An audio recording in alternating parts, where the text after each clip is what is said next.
Hey guys, we are just about ready to celebrate New Year's Eve, and we are changing the decade this year. I cannot believe that we are going to be in 2020. That's just crazy. So I wanted to ask you as a final video for this year. You know, we started in January with gratitude, and then in February, forgiveness, and then all the way through the year, starting in March, love, joy, and then peace, patience, kindness, goodness, gentleness, faithfulness, self-control, and then humility in December. So I wanted to ask you what has been your growth through this year? What have you learned this year through this series of videos? There's 52, now 53 of them. And what are your plans for the new year, for 2020? New Year's resolutions seem to have taken a little bit of a back seat. They're getting a bad rap because a lot of people say that, you know, they don't work, and that's the theory that's being put out there. Oh, I'm not going to make a New Year's resolution because they don't work. That's just a bunch of fluff. It's silly. I'm not going to do that. And really, a New Year's resolution is a great way to track where we were this year and where we want to go next year. So last year for me, I decided I wanted to do this series. And I'm so excited that 53 videos later, I actually accomplished this goal. This is something that we can track. This is something that's measurable. I can look back and say, yes, these are all the videos, these are all the topics, these are all the character traits that we talked about. So what is something measurable in your life that you could measure an accomplishment from 2019, something that you would like to accomplish in 2020? The tendency is to pick things that are out here. So we might want to lose weight, we might want to make more money, get a different job, find a spouse, get married. There's a whole bunch of things, change jobs, that we can pick as a New Year's resolution for the new year.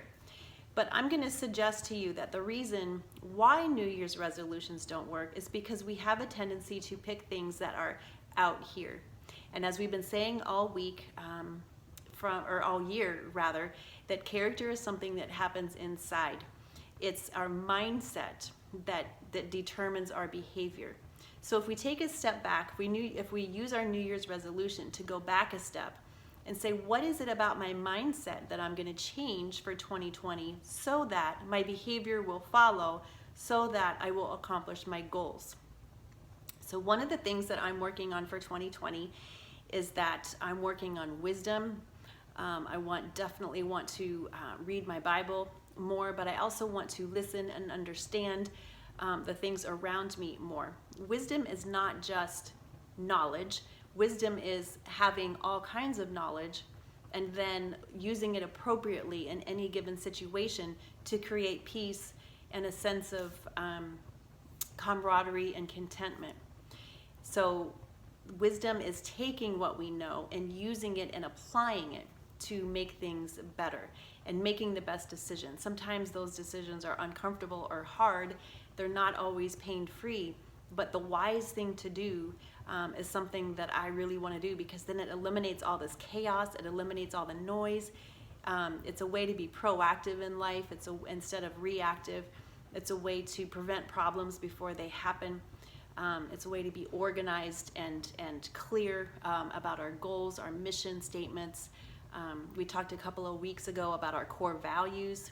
So these are all things that we can visit in our mindset for the new year. Another thing that I'm working on is my organizational skills, my time management skills. These are all things that are measurable. These are things that we can do, and it will affect every area of our lives. It's not just something that I'm going to pick, ad hoc, and make that, say my closet is out of control, right? If I'm organized, not only will my closet be out of control, but so will my office will be clean, my kitchen will be clean, my car will be clean. Everywhere I go, if I practice the mindset of organization, then everything is going to fall into place.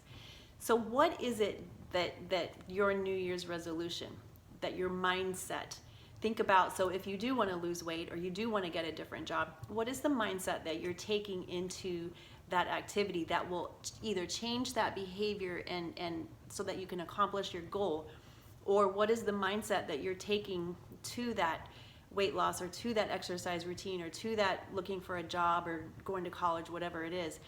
Do you have a mindset that is ultimately going to cause you to self-sabotage and to bring chaos and to fail? And this is important because a lot of times we think that when we fail, then it's like, oh, I shouldn't have done that. Then we start getting all this self-worth things. I'm not good enough. I'm not smart enough. I can't, I'm not capable, whatever. And really, it's just that we didn't pay attention to our mindset before we started. We didn't get our mind in line with our own personal core values, our own personal mission statement. And so then, we started the gym in January, and then in February we're done because we haven't changed our mindset or we haven't addressed it in a way so that we can be successful. So your final homework for this year is to create a New Year's resolution that is about your mindset, something that you can really use to change the behavior that you want in a positive direction so that you're not tripping all over yourself. So again, I just want to remind you that this year we have been going through this journal. January is just around the corner, so you can start over. There are no actual dates in here. This is just a perpetual year that you can use over and over and over again. It has the months and the weeks and the days, but not the actual date. So order this on Amazon.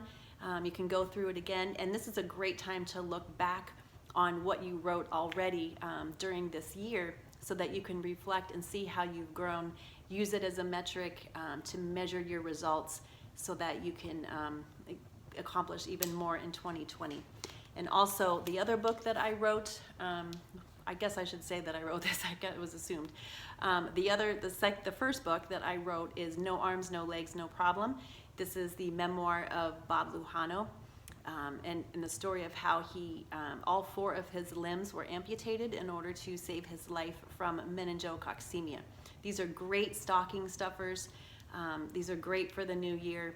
I highly encourage you to go onto Amazon and get a copy of both of these. So I will raise a glass to you, and I wish you well in 2020. Thank you so much for joining me week to week during this series. I really appreciate your time. I appreciate the time that you've taken to grow and to work on your character and to learn some of these concepts that I have put forth in the book. So I wish you well. I wish you happiness. I wish you joy.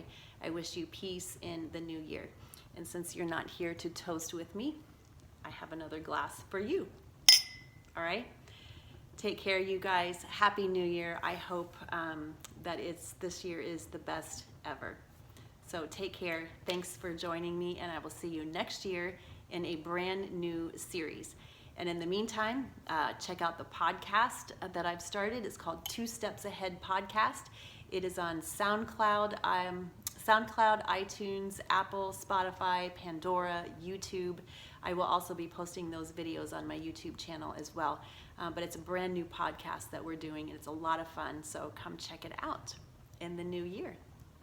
So take care, guys. I wish you well. Happy New Year.